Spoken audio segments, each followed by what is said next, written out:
everybody, and welcome to the stream. That was a new little intro video that I made up, and I liked it, so I put it on I liked it here. too.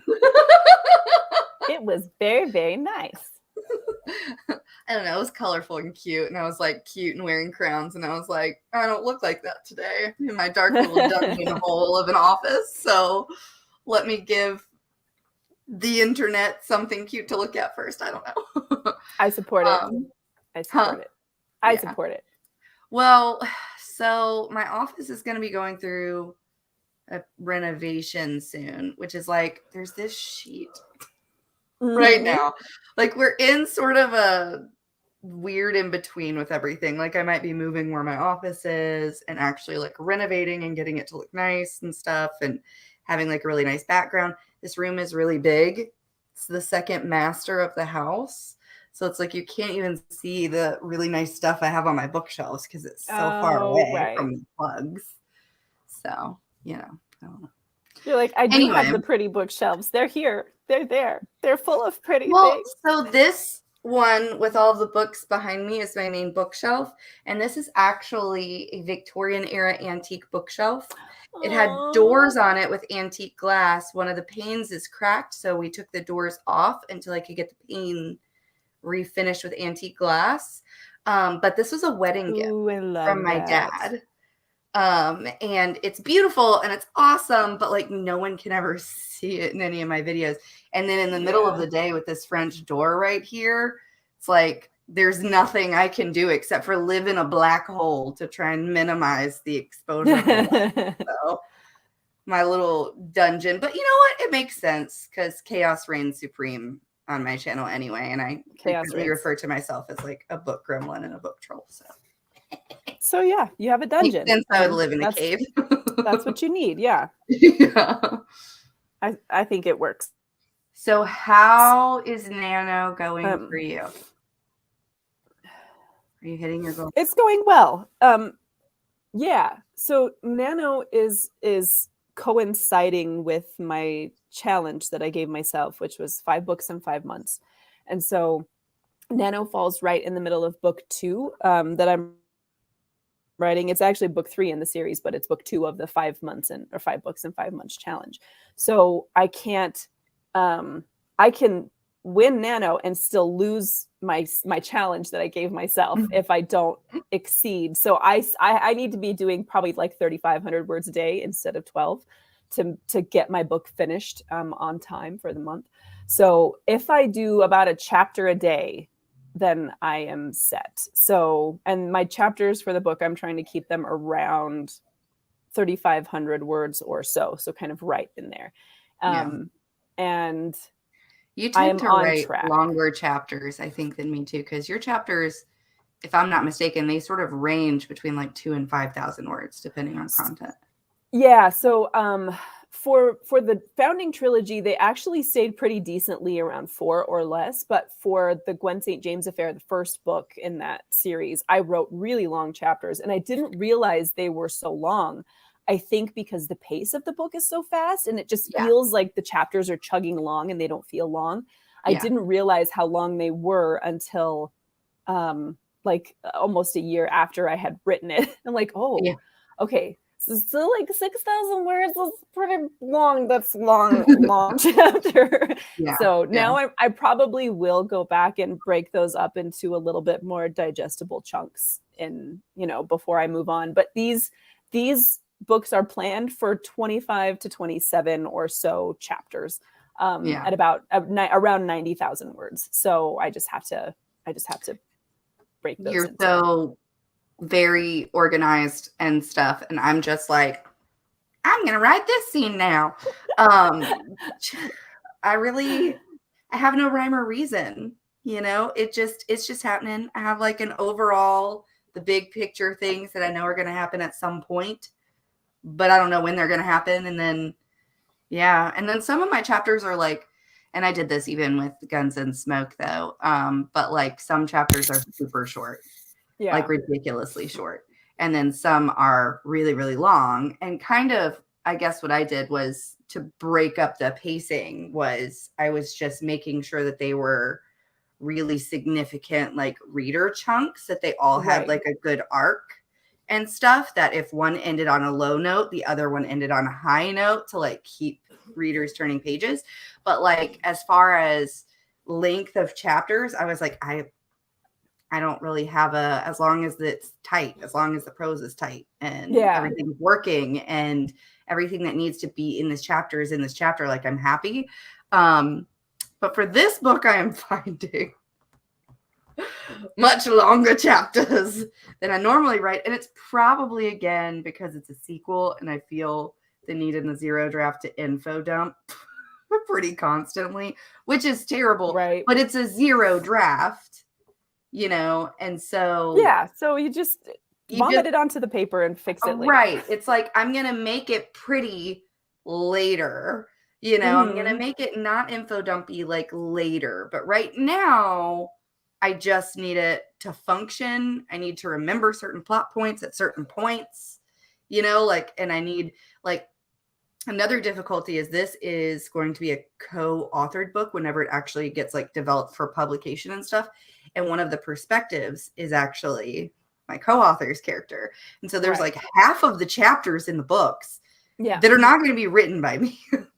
And so I basically am just going through and writing little like bullet point summaries of like the major things I think should happen, or if there's a conversation that I think needs to happen, you know, like I'll just write the conversation out with no context and just like move on.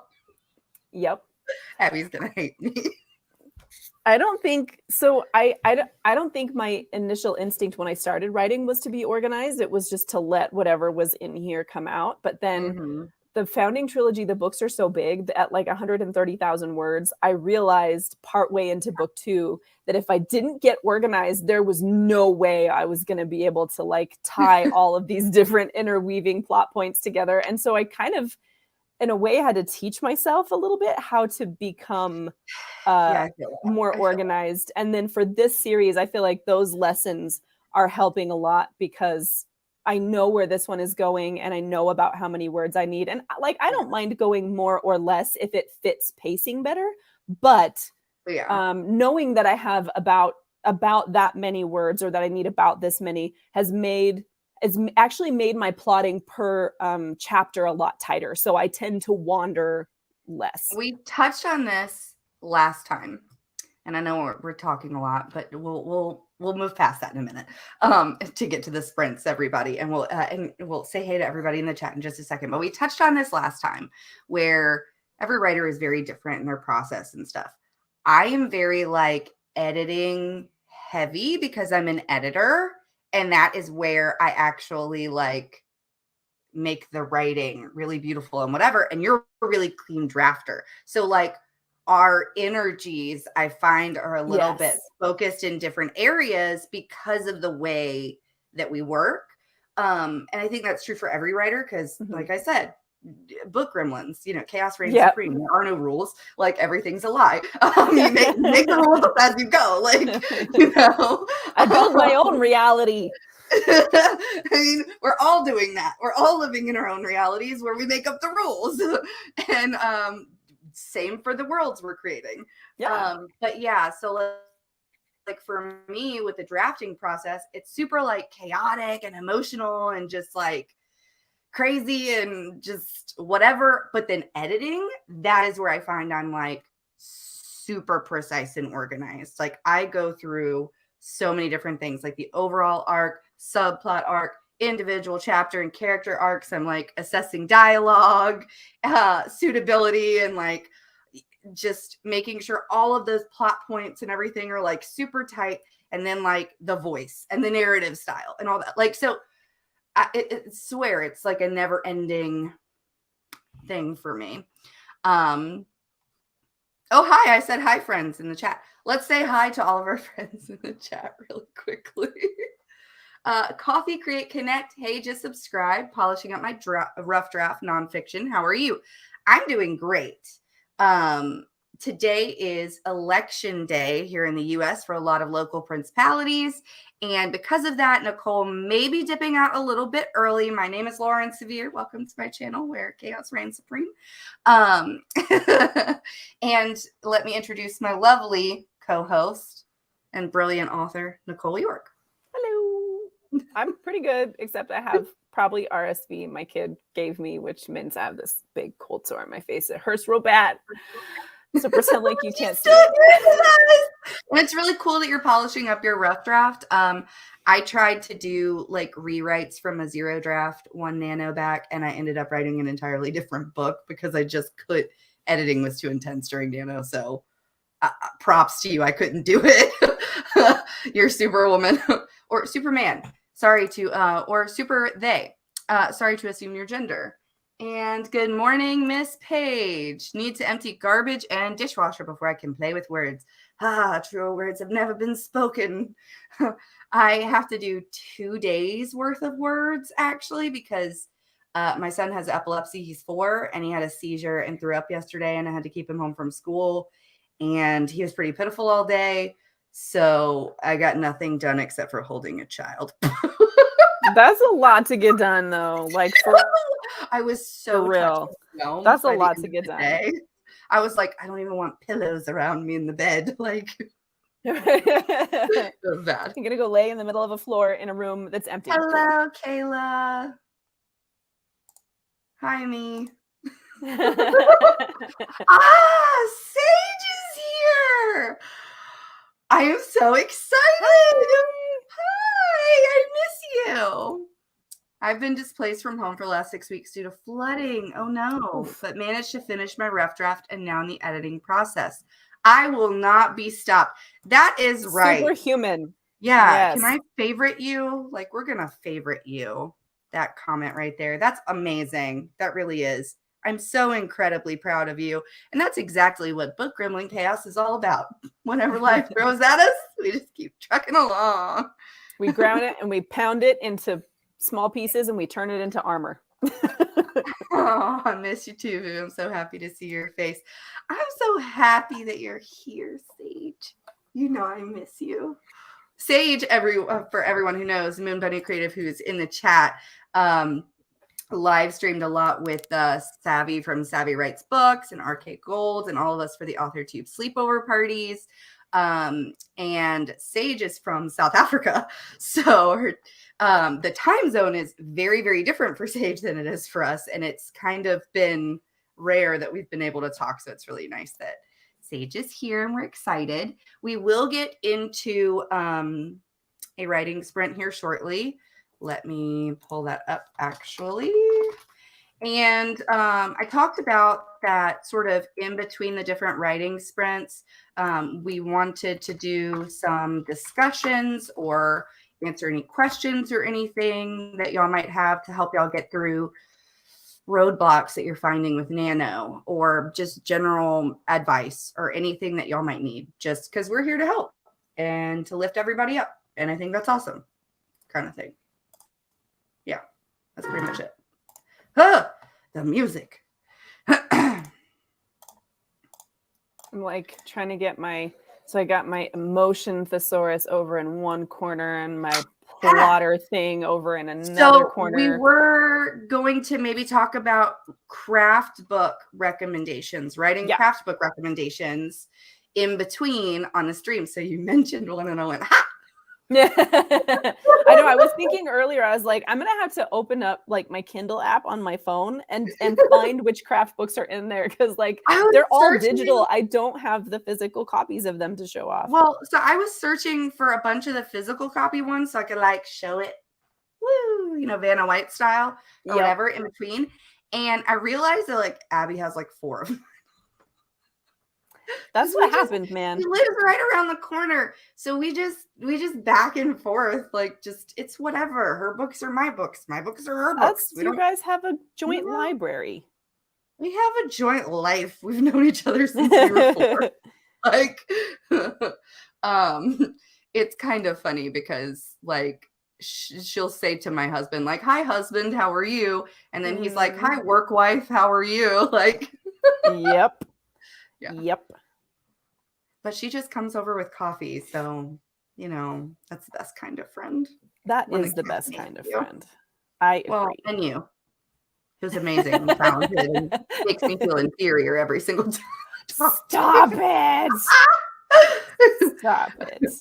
Okay, so we've had a lot of shenanigans now. How many? 15 minutes of shenanigans. That's a lot of shenaniganry. It's good shenanigans. Even for my chaos gremlin self. I don't want audio conferencing. Go away. Sorry. You good. Anyway. All right, everybody. So we are going to be heading into our first sprint here shortly. Last time we did falling leaves. This time I'm doing a sunset timer. If anyone has suggestions for timers or aesthetics, let me know. We're going to be putting 20 minutes on the clock for us to just have some dedicated writing time and hopefully get some words in. I need a lot today. So, I need the writing gods to be with me. I don't know how long I'm going to be sitting down at the polling, like at the voting booth. Like, how long is it going to take me to get through there? So, yeah. Who knows? Nicole, like I mentioned earlier, for those of you joining now, it is election day in the U.S. for a lot of local principalities, and she's going to have to run away to vote and possibly come back, just depending on how long it takes her. So she may leave at a certain point, but don't worry, I'll be here with lots of writing craft book recommendations and ridiculopathy, which is not a word. Well, it is a word. It's a medical word. It's like a part of your wrist. But anyway, I digress. But I digress. I just like it. I think it should be a pseudonym for ridiculopathy. I just think it should be not a medical term. I don't know. Anyway, if you take it and use it, and enough people use it, it will become a word.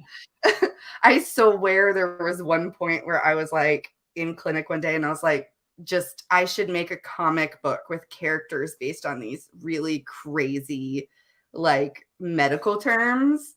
Like thyroid storm definitely sounds like a supervillain. I'm sorry.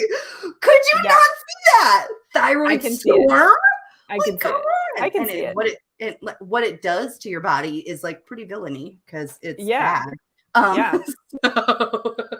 I think that works.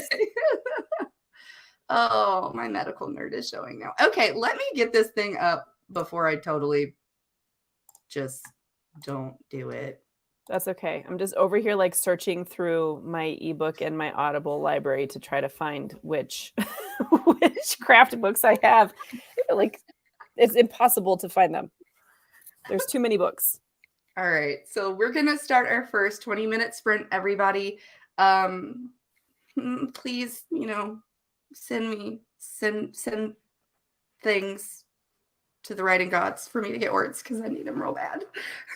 I'm 2 days behind and that's scary. You can do it. We gonna try. All right, everybody. We're gonna write in 3, 2, 1.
3, 2, 1.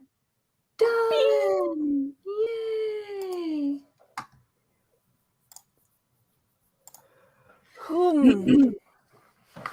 All right. How many words did we all get done? Also, while we were in the middle of our sprint, Caro came running in, hit the like button, and then ran away. We really appreciate it, Caro. And that is a really, really cute picture. Just FYI. So cute. Loves it. The little chibi art style. I love that. It's charming. I feel like my face was made to be a chibi because it's round. I could see the cute. I think your smile is definitely a chibi smile. It's very, very cute. Thank you. Also, Sage said that they are making dinner and the onions were attacking them. So I gave suggestions. These are some suggestions just because I've been cooking a lot. But if anyone is like, a professional cook and you have a suggestion, go right ahead. I said next time wet a cloth or paper towel until it's damp and put it at the edge of the cutting board. That has helped for me. And that was a trick that I learned from my friend who is a professional chef. And then also I've heard from people that if you have really old onions or a knife that isn't sharp enough, then you can get the fumes that attack your eyeballs as well. So sharpen your knife like right before you're going to cut the onions, because you can't really help it if the only onion you have is kind of older, but a really sharp knife could possibly help. So anyone else who has suggestions? Cruel vegetables. But I respect onions because they're one of the only ones that fight back, Like celery, it just lays there and take it. Onions are like, I'm not going down without a fight. I mean, technically garlic does too then. Well, yeah, but garlic smells great when it's trying to fight you. So, it's not working too well for the garlic, I think. I'm like, smash! Woo-hoo-hoo. With onions, it's like, no. So I got 600 words. Nice. I was pretty happy with that, actually. Yeah.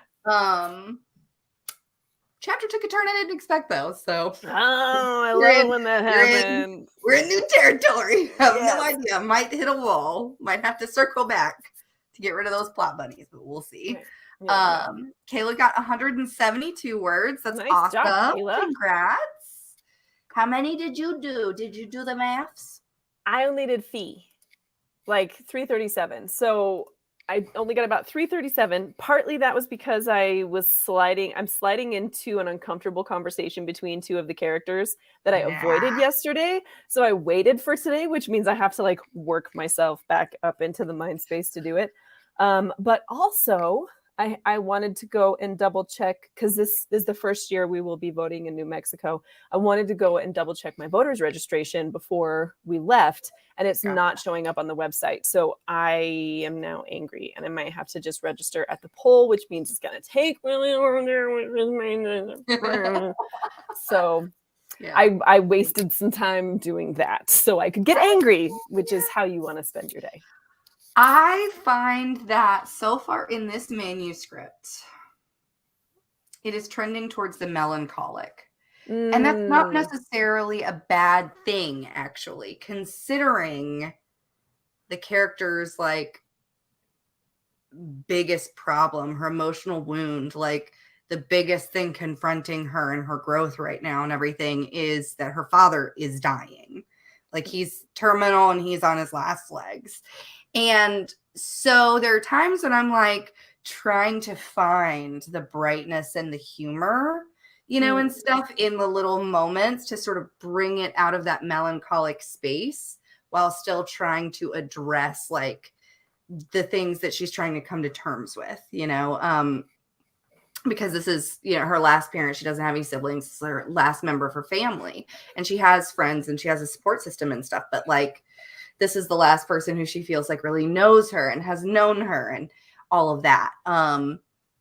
So I kind of just had her dad on his deathbed, throwing plates at maids and stuff and cussing at people. And it was just really great. He just decided to be a rowdy troublemaker. And I'm just I love you. Like, it was kind of awesome because I got to look up like Victorian insults and stuff. Which are the best.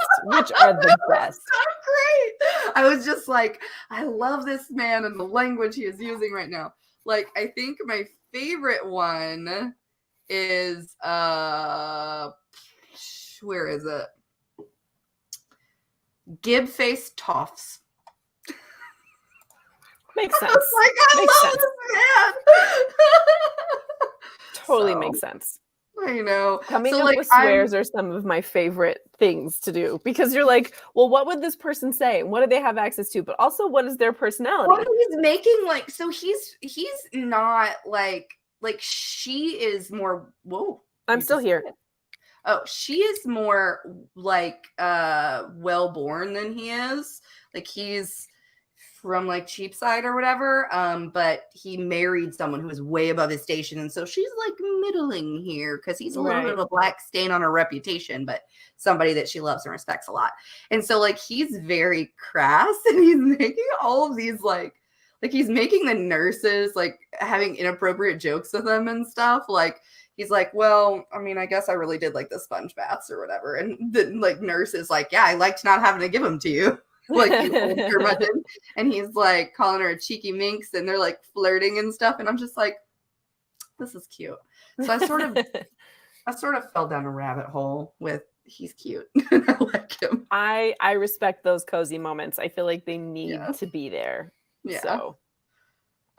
So Sage has a really sharp knife, but the onions are unusually potent and attacking Sage's eyeballs. Feisty vegetables. Those are warrior onions. That's what we're going to call them. Hi, Gwenna the winner. Like that. Virtual hug back. And thank you for the like. We always appreciate that. TL Ross, how are you? I did photo edits for that sprint. Nice. Awesome. Dog distractions are real. Right? So are social media distractions. They're the bane of my existence.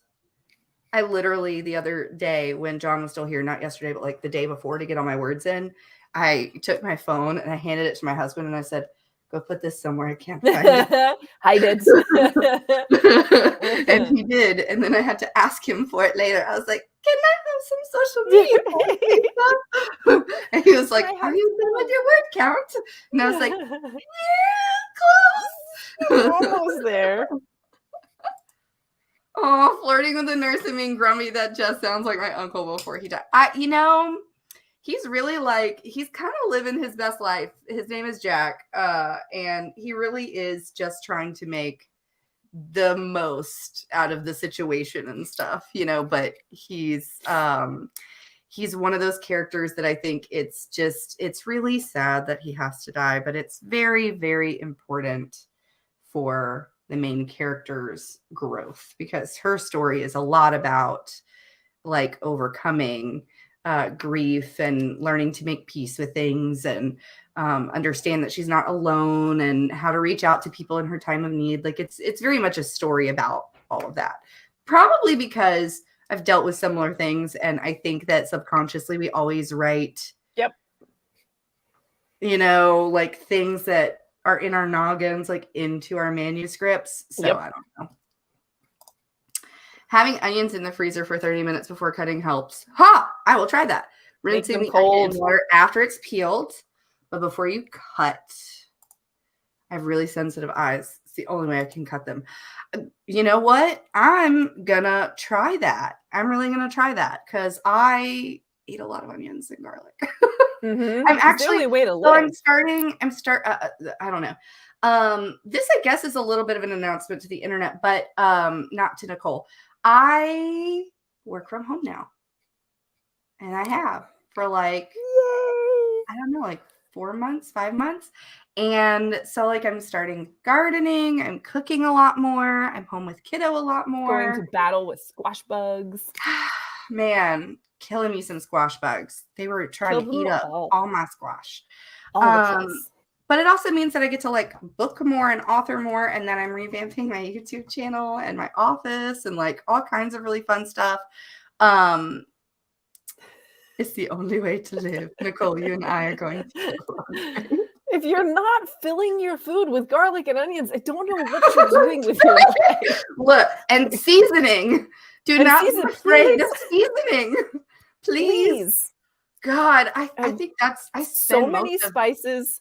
I So spend I have most so of many my money spices on that we have a lazy Susan. It's full of spices. I have a drawer. So I have this it's a drawer that is really, really wide. Like it's way wider than just your regular cutlery drawer. And what I did was I put like these little drawer risers and I have all the different spices or whatever. And then there's a big section here for like my big bulk spices. I have a You whole gotta have drawer. so your And garlic, it's like right your there next garlic, to my stove, so I can just like grab it. Yeah, like if you have one of these little you need to get the garlic powder that's this big, like the Costco garlic powder, right? Same. I don't know if anyone's ever tried this either. But I love it and Jonathan loves it. And we actually have like so much garlic right now in our house because I'm doing another batch soon. But we confit garlic, which is basically we roast it in oil until it's like soft and squishable and spreadable and just beautiful and golden. And like I grow a lot of my own herbs and stuff. So we'll have like green onions and basil and like thyme and different like herbs and stuff like infused in the oil. So we use the oil infusion to like flavor food. And then we use the confit garlic as like spreadable to as like everything, all kinds of things. Put it on your cereal. These if are you all eat cereal. You season your food, people. Yes! I do. I see people sometimes on TikTok and stuff who are like, look at this awesome recipe. And I'm like, you put like 2 shakes of salt on that. Like, that is so like, that is not seasoning. Like that, it's white. Like whatever. Where are your spices? It's red meat. Why is it white? Like, like I can't. I always wonder like that. Who are these? But Who are these people? I'm from Louisiana though, and so like some people eat my food and they're like, "Oh, I'm gonna die," and I'm like, weak. I'm like, this is wild. Like I don't understand. Weak. You know? Tiff, I'm making frozen pizza right now. I'm dreaming of your homemade pizza. Oh, I love homemade pizza too. That's good. We just got off on a tangent. We were supposed to be talking about craft book recommendations, not food. Yes, I found mine too. I found mine. Okay, let's go over that real quick and then we'll go into another sprint because I know you have to leave soon. I do. I actually probably have to leave right after this. Okay, no worries. The hubs just got out of the shower. But so I have 4 particular books that I read that I thought were really good. 2 of them, most writers probably either should have read or have heard at this point. One, The Elements of Style, obviously, by Strunk and White. So that's a classic. This just has really good foundational advice.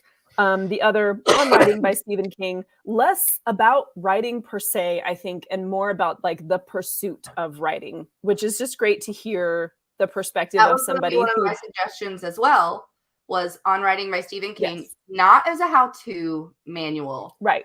But to see how a writer develops their process, how they implement it, how that the long-term effects of it. It's more of a memoir. It's not like anything like that, but it's not an instruction manual. It's not an instruction manual, but it's just good to see how really successful writers became really successful writers, you know, in case something, you know, in his process or whatever kind of like gels with you and you're like, I might try a little bit of that or whatever. Or so we are on the same page. This is worthy or yeah. And then the other 2 are Structuring Your Novel by K.M. Weiland, which is just a really great look into how you can put things together or how you can think about the structure of a book. You know, things like, you know, your inciting incident, your climax, your denouement, like how all of these things kind of fit together, why they work in certain ways, all of that good stuff. And then the other one is Writing Great Fiction, Storytelling Tips and Techniques by James Hines. It's one of the great courses. And this is a good one just because it gives a lot of different examples of fantastic books through the ages, why certain things work, why they didn't, what makes them effective, how writers have approached, trying to tell certain kinds of stories and why those work. So that was just a great one for like all of these different examples.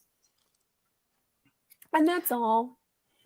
So I have a few, quite a few probably, but I do want to go to Gwenna the Winnows. I love her name.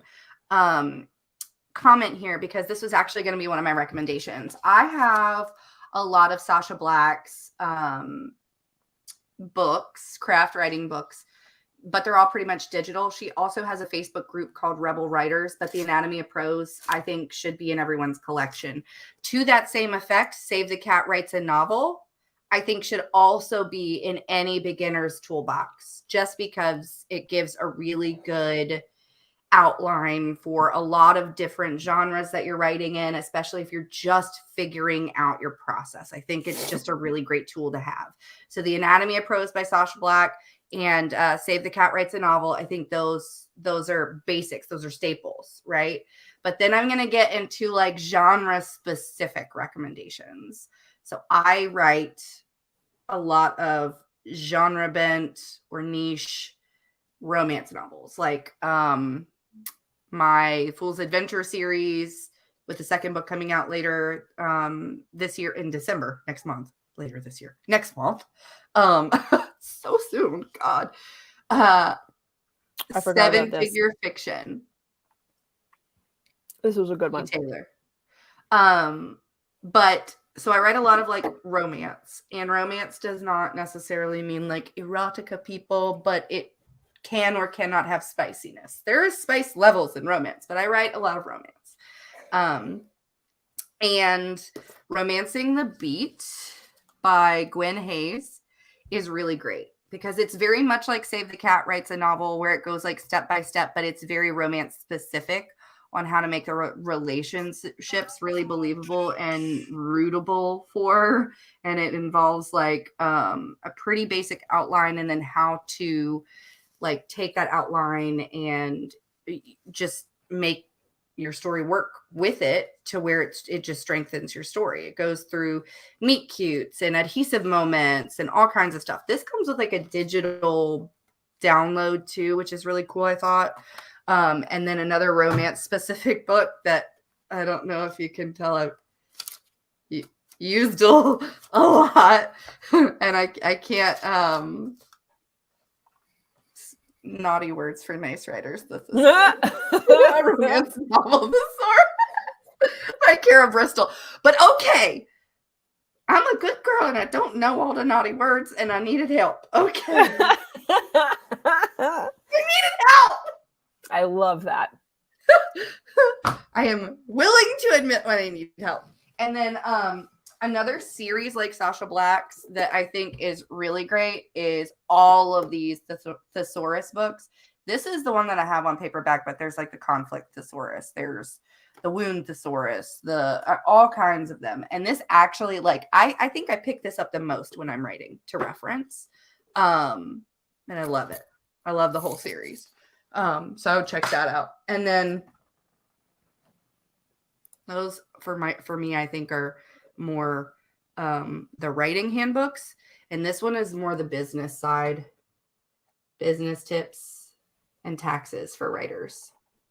This is written by a CPA, and it gives a lot of really good information about, like, all the stuff that you don't want to think about as a writer: money and taxes, and making sure you don't actually finally get on the bestseller list to then see no profit because you're paying it all back, stuff like that. It's not a fun read, but I feel like it's a necessary one for anyone who's kind of starting out and wanting to make sure they're protecting themselves financially, that kind of thing. Anyone who writes action adventure, Fight Right by Carla Hotch is a reference book I use nearly every chapter. Really great breakdowns of how to make practical, realistic depictions of violence. I love that because I feel like action is where a lot of people struggle, is in like fight scenes and stuff. Like a lot of people, but not everyone. I have that one and I adore it. Mine looks very similar because I don't know the naughty words either. I feel like everyone is like, yeah. I have to get the naughty words for nice writers. Everyone says it's awesome. It really is. I would show you how awesome, but I'm pretty sure YouTube would frown upon the language. They may. But it is really good. And it's like, it breaks it down into sections like scenery words, when you're setting the scene, and like, words for all different kinds of things, not just, they are naughty words, but there's levels to help you get the tone right. There's levels of naughtiness. Yeah. Well, like if you're writing this really slow, sweet, second chance romance, reuniting, intimate scene, like there's words for that. And if you're like writing a wham bam, thank you, ma'am, because the character is like, wilding out, there's words for that. Like there's levels. There are levels. It's a spectrum. It's a spectrum.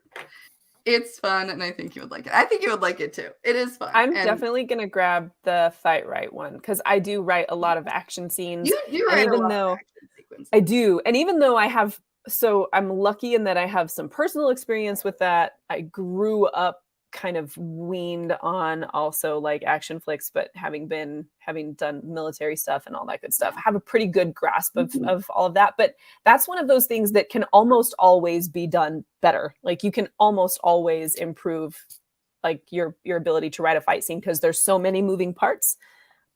So I'm definitely gonna give it that one. Yeah. Sage, truth. Everything is, that's what I've been saying. Yep. Okay, chaos reigns supreme. There are no rules. Everything is a lie. We all live in our own realities that we create ourselves, and so haha, just put it right. So anyway, haha, so everything is a spectrum. It's true. Unless Lauren or Nicole has an account to generate a link. I have an affiliate. I do not. I am an Amazon affiliate. Because I want more monies. Yes. My reference shelf is sorely lacking thanks to shipping to South Africa being but I'm getting some good recs here. Let's see. Right, I do have an emotion thesaurus sitting on my desk right now, though. Oh, yeah. Do you use it a lot? I use mine, I swear, every time I write. I use it so often. I didn't have an affiliate link, but I can email. Nicole does, and she can put it. She's gonna put it in the chat. She's gonna do that. Doing it right now. Man, how do you get an affiliate link? I don't know. That was Nicole putting it in the chat. By the way, Nicole can type things, and it'll show up as me. So I'm sorry. If anyone gets insulted in the chat, it was me. Nicole. I did it. It was me. Oh, I love you. I love you, pieces. I just had one of those moments of, you've seen that it's about choked on my cough drop. You've seen Liar Liar, that Jim Carrey movie. That yeah. All I think of is him in leaving the elevator after he farted in there and going, "It was me." I did it. Oh my God, I totally forgot about that until you said it. Now I can't get it out of my head. It's so good. Okay, lady. I have to jet. You have to go vote. I do. We are going to do another sprint. We will probably have another discussion and stuff with just me. So if everyone in the chat would hang out so that I have somebody to talk to, that would be really cool. I will try. I will try. If I'm back in time, I will definitely come back. That's fair. Okay, so let's say goodbye to Nicole, who has to go and be a responsible member of society and vote. Bye. Good luck, everybody. All right. Let me get this up real quick. Let's see. I only got it a few weeks ago. Haven't used it all that much, but I'm not working on anything super complex at the moment. It's definitely going to come in handy very soon, though. I use it a lot more than I thought I would. I got it on a recommendation from one of my friends who swore by it. And I was like, I haven't had a writing craft book in a while. Might be nice. And then I started looking through it when I was editing something. And that's where I use it, I think, the most. Not in drafting, because I'm a chaos gremlin when I draft. But when I'm editing, I'm really getting the language very tight and very precise and making sure all of the moments and stuff are there. That's kind of where I do most of the work, is in editing, not drafting. And I used it so much that I was like, what have I been doing before now? And it was crazy. Bye, Nicole. Good luck with voting. Yes, yes. I have to vote after this too. Good luck with voting. We are going to do another 20-minute timer. And after that, we'll have a little bit of discussion, another sprint, and then we'll say goodbye until Thursday. Every Tuesday, Thursday, me and Nicole will be doing this throughout Nano. So, all right, everybody. In 3, 2, 1, let's write.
5, 4, 3, 2, 1, and done. All right, everybody. How did you do on the last sprint, everyone? I did about 400 words, which puts me at roughly 1,000 words so far for the live stream, but it's more than I would have gotten done on my own, so I'm pretty happy about that. But I still have like 2,500 words until I've caught up today. So probably I will not, I'm just assuming, meet my goal by the end of the stream.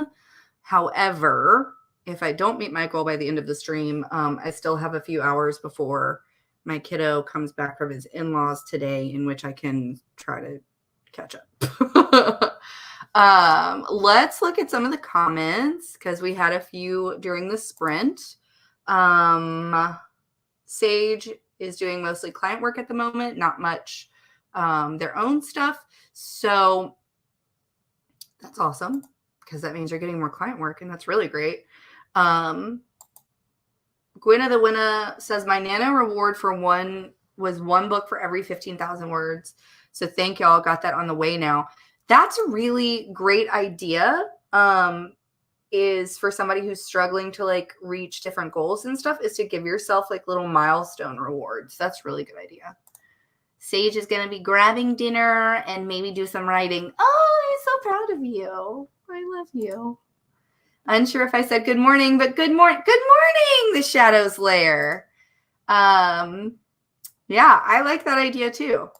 I realized fighting online dragons wasn't quite enough to consistently overcome my chronic depression.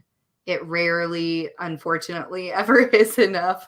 But that is really good to give yourself like rewards for the work that you've done, to remind yourself, you know, that you're making progress and you're doing great things. So I love that idea. I might start doing that myself.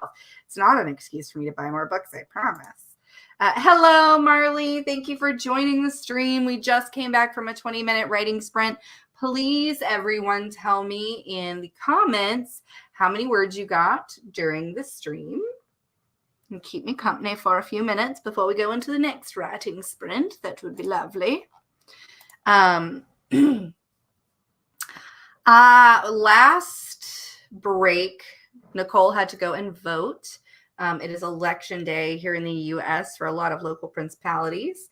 And so she had to go and exercise her right to vote.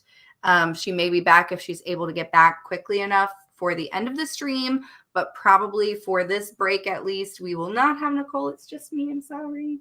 I did not do any writing during that sprint, but I did do some encouragement in another writing group while I was eating. Well, that is still good work. That counts. I think encouragement always counts whenever it comes to us writers. But I've decided not to do Nano this year. I have my reasons, but I'm still writing either way. And that's absolutely valid. Absolutely valid. My co-author, Abby, decided not to do Nano this year. And usually we do Nano together every year. And she had something plotted out that she was going to work on this year. But, you know, we have a book launching next month, and she does like some paid beta reading, and she has a new job that's fabulous and all this other kind of stuff. And we just finished a really hard like rewrite, edit, getting things ready for publication and stuff. And she chose not to do Nano because she didn't need the pressure of Nano on top of other things. And I think one of my biggest things is like self-care should always be number one. Your mental health should always come first, you know? I think we live in a world where, you know, productivity can be detrimental, that we tout that so much that we forget that people are still people who have to deal with life, and that's okay to take some time to deal with life. You know, it doesn't mean you're not working towards your goals kind of thing. So I don't know your reasons for not doing Nano this year, but I commend you for making that choice. Let's see, only 11 words, but I got that pizza. So small wins. Look, pizza is a win. Pizza is a win. y'all can't really tell because, you know, it's just like my floating head here. I like me some food. Okay. I like food. Food is always a win for me. Kayla, 323 words. You were right kind of on par with me. I was like right at 400 or right under 400 right there. I'm just doing my best, but my best today doesn't have to be the same as my best was yesterday or as it will be tomorrow. That's exactly right.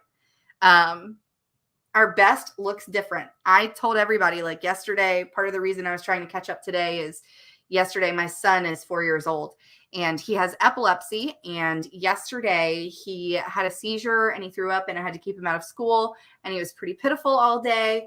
And so pretty much all I did yesterday was hold a child. And you know what?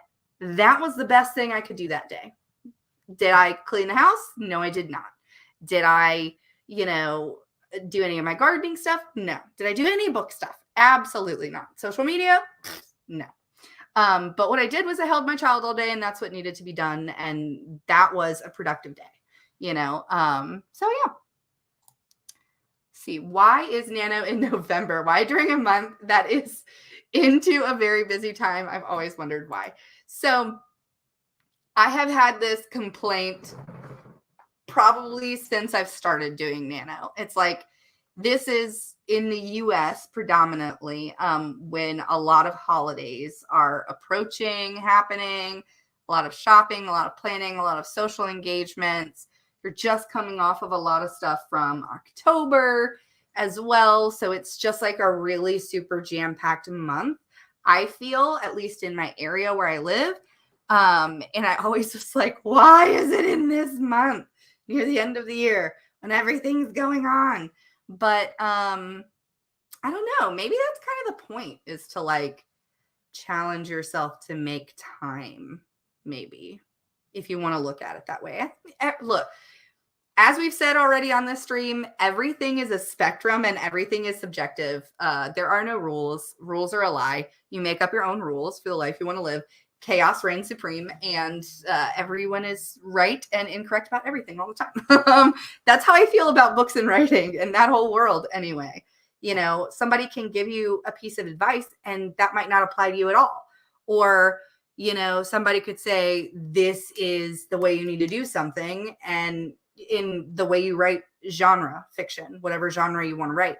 And you might be able to come up with an entirely new genre because of your wonderful idea. Like, you know, everything's subjective. I don't know. I feel like I'm rambling. I talk too much. Great job. Do you prefer to be called Cole? I wasn't sure if that was a hyphenated last name.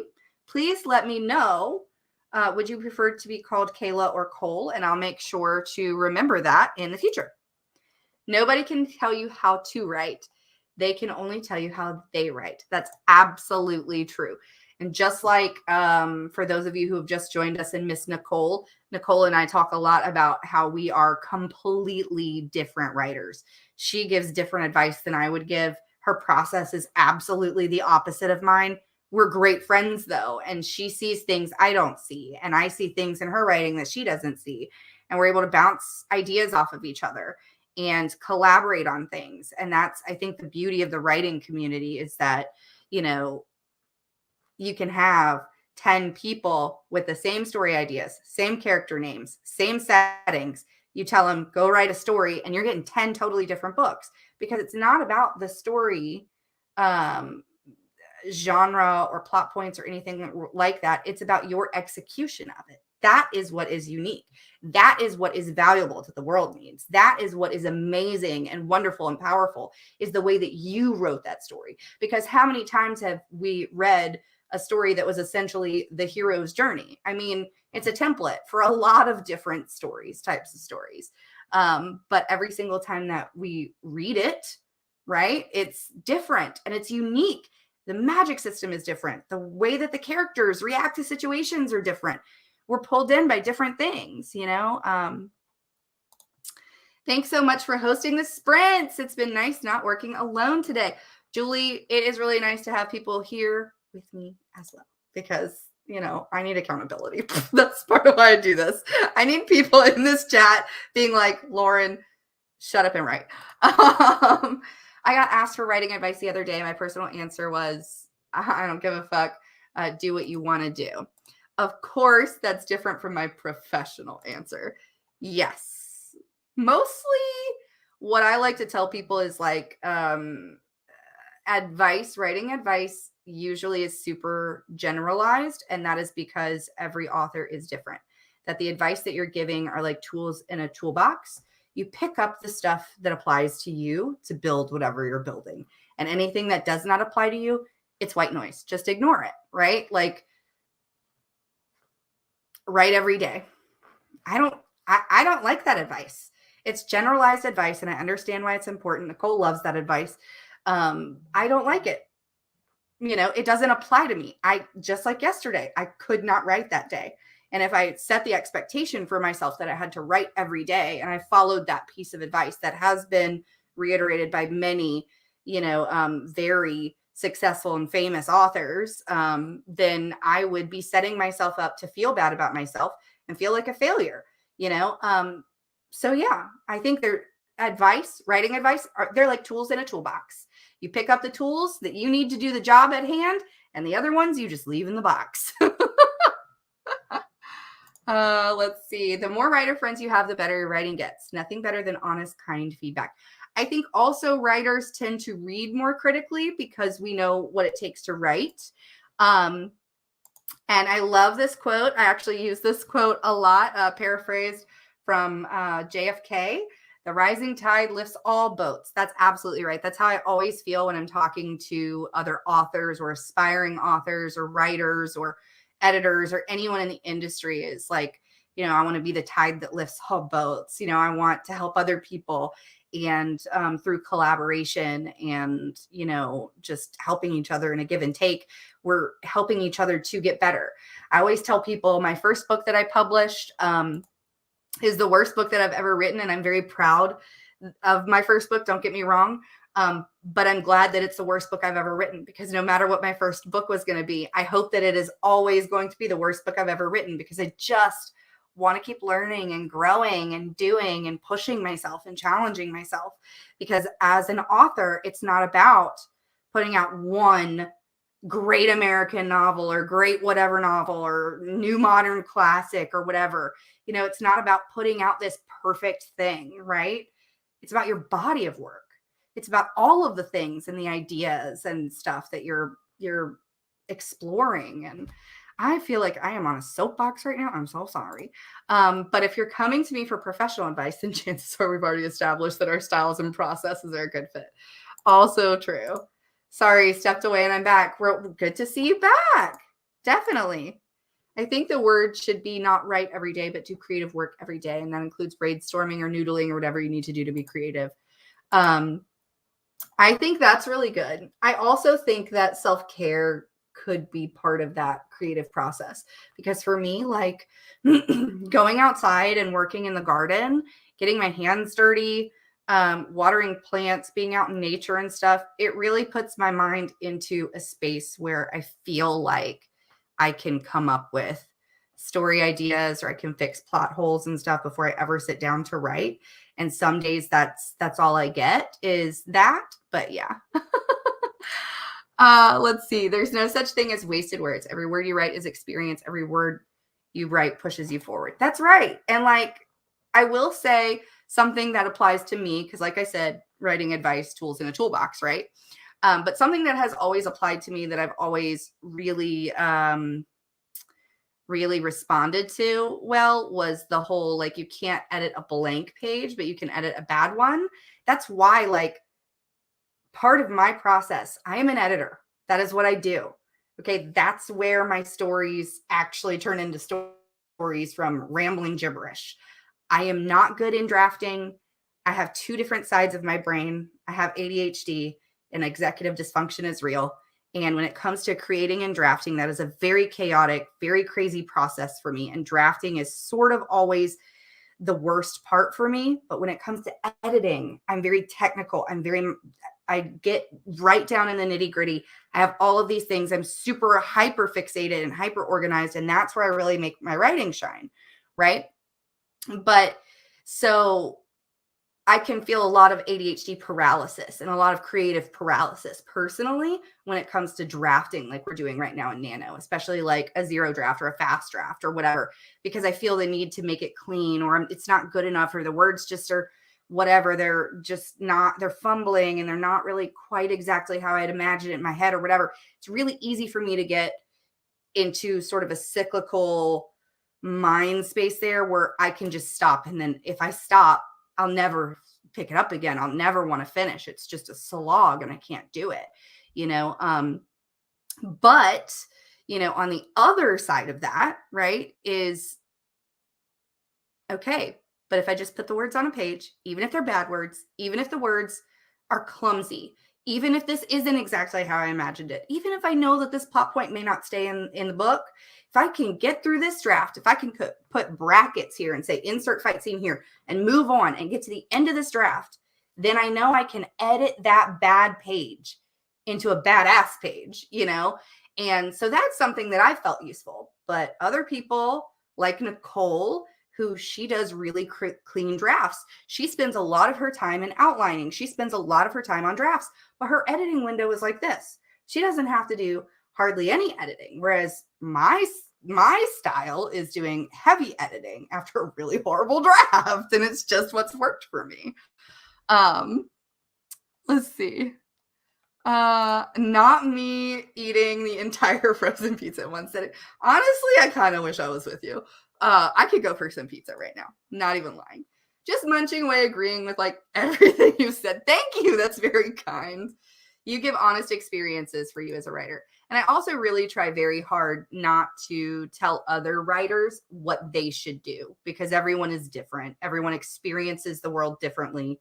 Everyone has a unique voice and they all have their own way of being in a creative space. It's just like different artists, you know, Picasso and Jackson Pollock and Rembrandt and Monet, and you put them all in a room together, you know, like they all have these wonderful, beautiful, different paintings, and all of their processes are very, very different.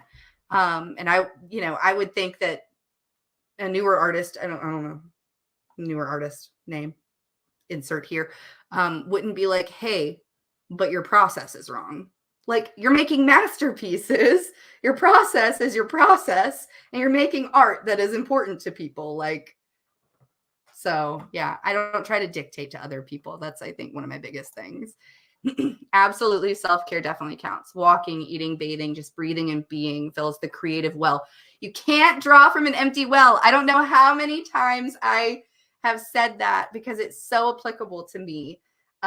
Is that there are times when I'm really sort of in the depression hole, or really anxious as well. And my creative well is just dry because I'm in survival mode and there's no extra space for that. And so it's like I have to take that time to reset, you know, to go and garden, to go for a walk, to go on a weekend trip with my husband and my son, and just enjoy being in the moment and stuff, and refilling that creative well. And then it's like, okay, now I've got something to give now, you know. I don't know if any of y'all have had that same experience, but I use that quote a lot too. It's something I lean on a lot. To quote Sir Terry Pratchett, the first draft is just you telling yourself the story. Yeah. And in my case, badly, because none of my first drafts will ever see the light of day. Oh gosh, as an ADHD person, I feel this. Yeah. You can edit that bad page into a badass page. Can you put that on a poster for me to hang on my wall, please? You know what? I'll work on a design just for you. Come back on Thursday. I'll have a design and I'll send you a link. I wrote every day for 390 days, but towards the end, that pressure of I must write was damaging to my mental health. So now I do something towards my writing every day, including outlining. I think that's great. And I think that too often we as writers, because there's this whole like comparison thing that I think's really kind of toxic in the author and writing communities and stuff, where it's like, oh, well, this person is putting out a book a month and they're able to write and and publish a book a month, and rapid release these stories and things. And they're doing all this stuff. And then you have someone like me, I put out maybe a book or two a year, because I work differently, but I'm able to make sure that I can put the amount of focus and energy into making that the very best book that's going out into the world. And that is how I like to write. And neither one of those things are wrong, because comparison is the enemy of success, right? Success is not a dollar amount or an accolade or whatever. Success is what you define success to be. And for me, that is putting out really great books where readers love the characters. And that's just, that's me. But yeah, I think a lot of times we as writers forget that, our computers, our pens, our dictation software, all that stuff, like those aren't the tools that we use to create these stories and to do our art. We are the instrument. And so we have to take care of our instrument in order to create art. It's just kind of what it is. And so that's kind of the philosophy that I take, I think, is always to make sure that that I'm encouraging the writer, the author, to take care of their instrument, and then that way they can create art. Yeah, that's okay. I really have been on a soapbox now. I'm sorry. I do write on an almost daily basis, but once I'll come to a stopping part within my story, I'll take 3 days off or even a week, then to continue writing my story once again. Again, look, that two totally different writers who have written almost every day, and they had different experiences. Tools in a toolbox. And whatever tools, you need to pick up to build whatever you're building, that's fine. And anything that doesn't apply, for sure. Comparisonitis does no one any favors. Lord have mercy, any more than a book a year and I'd drown. I feel that way too. But then Nicole's writing 5 books in 5 months. She's writing a book a month right now. We're two totally different writers, and it works for us because we're different people. Comparisonitis. Yeah, we need something that says that too. Also, creative energy, like everything in life, is cyclical. There will always be high points and low points. Times when you can write 5K in a day, and times when you write 5 words in a week. Very true, or at least for me. Nicole writes much more on a schedule, and she's been able to do that for a long time. If you don't schedule time for routine maintenance, your equipment will schedule the time for emergency maintenance. That I feel in my soul. Feel it in my soul. Let's see. How did it take me so long to find your channel? What is with all this awesomeness on one stream? Why has this been denied to me for so long? Oh my God, Gwynna, I love you so much. I kind of, I've taken some hiatuses. It's not a word, but it is now. From YouTube, honestly. YouTube is kind of one of the things where I have struggled to find what my content should really be about. Because I was trying what everybody else was trying with AuthorTube for a while. And I kind of felt like I was just one of many voices shouting the same things into the void and not really putting any content out there that was new, or helpful, because everyone had already said it a different way, and so I have struggled, I think, to find sort of my niche with YouTube. And I started doing streams, especially during COVID and stuff, like the AuthorTube sleepover party. Me and Nicole and my co-author Abby did some streams last year for Nano. We tried streaming with some other people throughout the year. But then, of course, as publication schedules and stuff come up, it's kind of the first thing that went, because it wasn't the content. It wasn't helpful. I didn't feel like, it was just me being kind of funny and whatever, for a few hours and maybe getting some writing done, but mostly just socializing. And I think that I am really excited, because I'm going to be revamping my YouTube channel soon to have weekly uploads. That's going to be after Nano and probably the holidays, though. I'll announce that. I'm also doing like renovations to my office and stuff because this is terrible and the lighting is terrible right now. But yeah, so I'm excited for the future of my channel because I finally feel like I figured out what I want to spend time putting out in the world, because it is a commitment. It's a time commitment to film videos and edit them and upload them and all of that. And it takes things away from writing and stuff. But I think I've figured out what I'd like to spend my time on now that I have more time at home and stuff. So yeah. But I'm glad that you said that. That really, I'm gonna star that comment because that was awesome. And sometimes distance from your draft is what you need to get your perspective back and solve your plot problems or whatever. Yeah. I have to take a few weeks off in between zero drafting before I edit, because like I said, it's very like dual-sided of me. My ADHD is like super intense with drafting, but then like when it comes to editing, it's like I'm a totally different person. So I need to take that break off so I can look at something objectively and I'm not too close to it.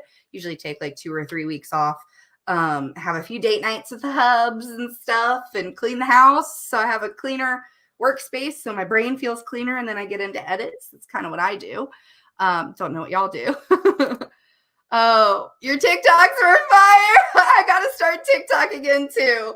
Now that I've kind of figured out, I think, what I want to spend time doing as far as content creation in the book world and stuff. I'm going to start TikTok again too. So yeah, that should be under my links and stuff in the description if y'all want to check that out. Socializing is super important for us creative types because we tend to be pretty reclusive and insular people. That's true too. That's true too. And I feel like I'm very fortunate. My co-author is also a very, very good friend of mine that I've had since I was 4 years old. We lived together in college. We lived together after college in the first house that I bought. She currently lives right around the corner from me. She comes over sometimes just like to bring me coffee and talk and stuff. And a lot of people don't have that. And I think I'm very, very fortunate that someone who loves to wax poetic and hear all of the minutia about whatever I'm working on lives so close to me. So yeah. Oh my God, I had a draft that I 100% just vomited on the page, like 25K words in 10 days kind of thing. And while I was writing it, I was like, this is the sickest shit, and then put it away. How do you work with a co-author? Just wondering. That's a great question. And I'm glad that you can get me off of my tangents. I have a tendency to talk too much, people. How do you work with a co-author? So the story is paramount. Working with anyone, story should be paramount. What do I mean by that? Let's see if I can break it down. My ADHD is really intense right now. So how do you work with a co-author? First of all, you find somebody that you trust a lot. And then you sign a co-authorship agreement before you ever write one word. I've known Abby since we were 4 years old. And the biggest thing for us was making sure that if we disagreed about something, if, you know, for some reason we just couldn't work together and communication broke down or whatever, that we had an agreement in place that we could reference back to in order to keep the story moving along and make sure that our friendship and our working relationship could stay separate and both protected and safe. So that's my biggest thing. If you're thinking about co-authoring with anyone, any good co-author will sign a co-authorship agreement with you before you ever write a word. And if they don't, then run away, because you don't want to spend 2-3 years of your life developing a book that's brilliant and wonderful and all this stuff to get to the finish line and you have a disagreement with somebody or communication breaks down and now you can't do anything about it because you have nothing legally binding in writing. And I actually looked into a lot of intellectual property law and had some situations that happened where this became really, really, really important to me before Abby and I started working together. And again, I've known her since I was 4 years old. We were in the same preschool class. We still have co-authorship agreements. So that's the first thing. Secondly, I think what you're really referencing is like, how do two people like write a book? And that again will depend on story. Story comes first. So for our first series that we have co-authored together, it's called the Fool's Adventure series, Guns and Smoke, has been out for over a year now. And our second book, Leather and Lace, is coming out next month. And it's a dystopian Western romance series. What we did for that had to do with the voice of the piece. There were two main characters from whom we wanted to show different perspective shifts. And because of that, and it's first person, like I did this, I did that. And because of that, because it was first person and because we had two main characters whose perspectives we wanted to show, we decided to each take ownership of a character, and we would each write their chapters respectively, because we wanted them both to have very distinct separate voices, separate wounds, separate goals, separate obstacles to overcome, all of that, to where they both felt like really fleshed out characters who were just stuck together on this journey. And I think we accomplished that, but we edited together to where everything felt cohesive.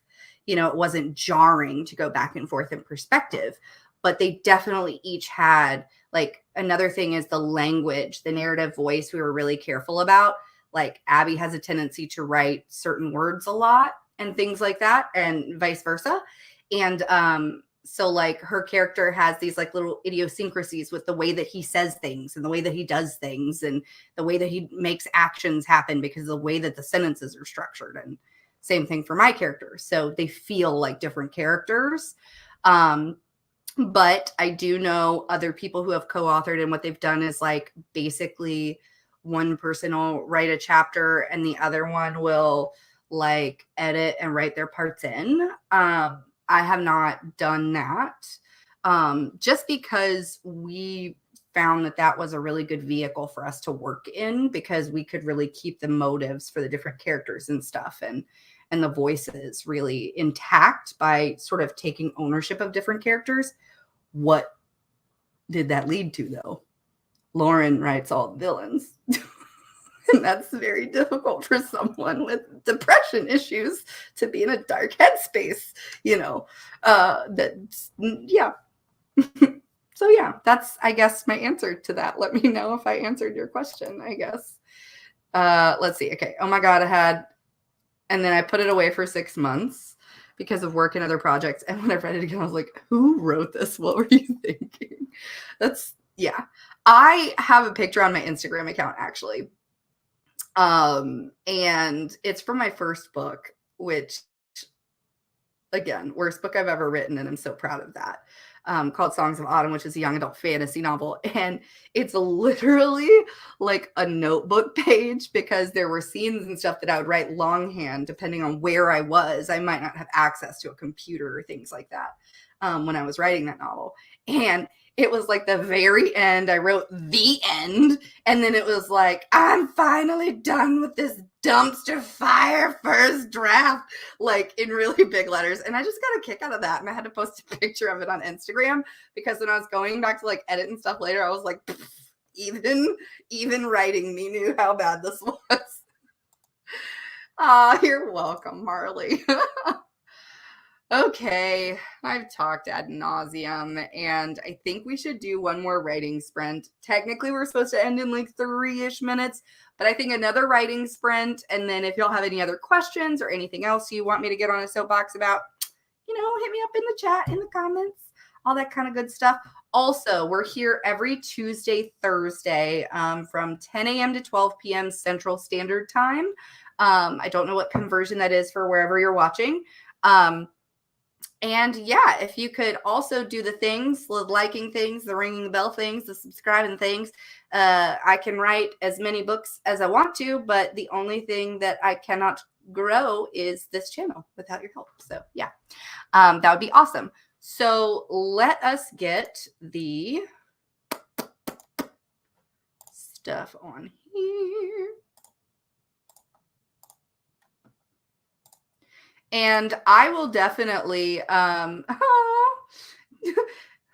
I'll see you next Tuesday. I'm gonna put that on a poster though, because I thought that comment was hilarious. I'm gonna do that. And tell your friend I said hello. And thank you again for coming, Gwenna. That was so nice of you. Okay, let us go ahead and go into this next sprint. 20 minutes on the clock, and we're gonna start in 3, 2, 1, right.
All right, everybody. That was the sprint. All right. So I got about 500 words in that sprint, which puts my total up to about 16 or 1700 so far for the stream, which means that I did all of my writing for today. And now I just have to do about another 1700-ish, 1800-ish to get yesterday's that I didn't get because I had a sick kiddo. Let me know in the comments and in the chat if you wrote and if you did, how many words you thought you got, how productive you were, or if you did something cool. That's awesome too. We had a few people who had to leave. Gwenna, the winner, I love that name, isn't going to be able to be back on Thursday, but she's coming back next Tuesday, which is really nice. And Marley said that she had to go, but we'll be back on Tuesdays and Thursdays, which is also really cool because I want to see how their projects are going and everything. I want to take this time right now to thank everybody who has been in the chat so far. Today is election day. And so, of course, Nicole had to leave to go do her civic duty and vote. But usually it's me and Nicole here so that you're not just listening to me ramble on mindlessly. I thank you all also for bearing with me during all of that. Sage got into a discussion with other writer friends and didn't even notice that we'd started sprinting, but that's okay because conversation with other writer friends counts too. That's productive. And I'm back right as we're finishing the sprint and almost the stream, but we love to have you. Managed a little progress, but better than nothing. Hey, one word is better than no words. If you wrote one word, you're winning, I should definitely have been more productive than I was, but I did 12 hours of work pre-stream. I mean, that's fair. Also, I'm just so glad you were here because I missed you. For those of you who don't know, Moon Bunny Creative is my friend Sage, who lives in South Africa, who I don't get to talk to a lot because of time differences and because I've been streaming a lot and doing a lot of YouTube stuff. And so it's been really nice having Sage to chat with and catch up with. And I'm sorry, again, do you prefer Kayla or Cole? Let me know, but great job on the 217 words. That's awesome. Jumping off to find more sprints. You're welcome for hosting. It was really lovely to have all of you here. Nicole and I are going to be doing Tuesdays and Thursdays from 10 a.m. to 12 p.m. Central Standard Time. For anyone who wants to get notified whenever we go live, you can just ring the bell below. Also, if you would like and comment and share and subscribe and do all those things, that would be really nice. I would appreciate it. But other than that, really appreciated having all of you with me, and I'll look forward to seeing you on Thursday. Bye, guys.